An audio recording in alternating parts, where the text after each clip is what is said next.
तो without GST आप मीशो पे सेल कर सकते हैं।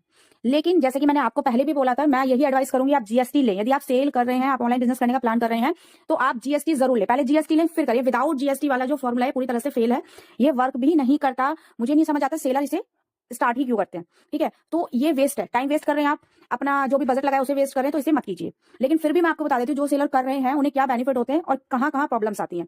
फर्स्ट हम बात करें एडवांटेज की कि क्या एडवांटेज है, क्या बेनिफिट्स हैं। ठीक है, एडवांटेज देखिए क्या होता है। आपको जब आप बिजनेस कर रहे हैं, स्टार्ट किया आपने, ठीक है, आपको जीएसटी नंबर नहीं लेना पड़ता। ठीक है, आपको सेकंड इज जीएसटी की जो टैक्सेशन पार्ट है टोटल, उसमें आपको कुछ नहीं करना पड़ता। जीएसटी रिटर्न वगैरह ये सब फाइल करने की नीड नहीं होती क्योंकि जीएसटी ही नहीं लिया।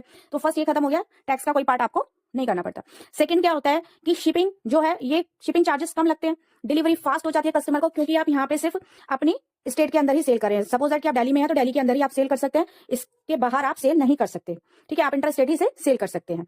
अब हम बात करते हैं कि यदि आप विदाउट जीएसटी कर रहे हैं तो इसके क्या डिसएडवांटेज होंगे, कहाँ प्रॉब्लम्स आती है, कहाँ नुकसान होता है। ठीक है, फर्स्ट की आप इंटर स्टेट ही सेल कर सकते हैं, अपनी जो आपकी ऑन स्टेट है उसी में सेल कर सकते हैं, पैन इंडिया सेल नहीं कर सकते। फर्स्ट, जिसकी वजह से आपके जो नंबर ऑफ ऑर्डर्स हैं वो काफी कम होते हैं, क्योंकि ऑर्डर जो है खाली आपको अपनी स्टेट से मिलेंगे। मतलब यदि आप दिल्ली में हैं तो खाली दिल्ली से ही आप ऑर्डर ले सकते हैं, दिल्ली में ही आपके ऑर्डर शिप होंगे, इसके बाहर से आप ऑर्डर नहीं आ सकते। ठीक है, सबसे पहला और सबसे बड़ा नुकसान, आप ऑनलाइन बिजनेस करते हैं ऑर्डर्स के लिए, वो ही यहाँ पे रुक जाते हैं। सेकंड, अब जब आप कोई बिजनेस स्टार्ट करते हैं तो किसी बायर को या किसी को भी कैसे पता कि आपने स्टार्ट करा और आप क्या प्रोडक्ट बेच रहे हैं। तो एक होता है कि जब भी हम किसी भी पैनल में अपने प्रोडक्ट लिस्ट करते हैं, उसके बाद हम उन्हें शो करते हैं बायर्स को एड्स और इन्फ्लुएंसर मार्केटिंग के थ्रू। जो मीशो में है एड्स या इन्फ्लुएंसर मार्केटिंग है। यदि आप विदाउट जीएसटी सेल कर रहे हैं तो मीशो के जो मेन आपके फीचर्स हैं, जो टूल्स हैं, एड्स और इन्फ्लुएंसर मार्केटिंग, इन्हें आप यूज ही नहीं कर सकते। वो जो कस्टमर्स हैं, जब उन्हें ये प्रोडक्ट शो ही नहीं होंगे तो सेल कैसे होंगे। ठीक है, सेकेंड, अब थर्ड की बात करते हैं, लिमिटेड कैटेगरी। यदि आप विदाउट जीएसटी सेल कर रहे हैं तो आप लिमिटेड कैटेगरी में ही सेल कर सकते हैं, आप सभी कैटेगरीज में सेल नहीं कर सकते।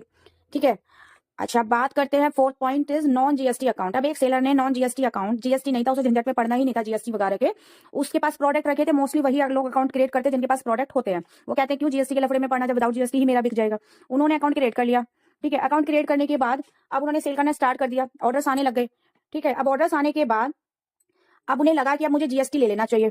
ठीक है, अब लेकिन जब इन्होंने जीएसटी लिया तो जीएसटी, अब उन्होंने सोचा कि इस अकाउंट में मैं जीएसटी ऐड करा लेता हूँ तो मैं पैन इंडिया सेल करने लग जाऊंगा। लेकिन यही सबसे बड़ा नुकसान है कि आप स्टार्टअप तो कर लोगे नॉन जीएसटी से, अकाउंट ऑनबोर्ड कर लिया, सेल शुरू हो गई, बट जब आप जीएसटी लोगे तो इसमें ऐड ऑन नहीं करा सकते। आपको न्यू अकाउंट क्रिएट करना पड़ेगा। उसके लिए आप न्यू अकाउंट क्रिएट करते हो, ठीक है, फिर से लिस्टिंग करते हो, फिर से लिस्टिंग करोगे, फिर से उसकी सेल के लिए उसे प्रमोट करोगे। जो आपने अभी तक ये जितनी मेहनत करी इस अकाउंट में सब वेस्ट है।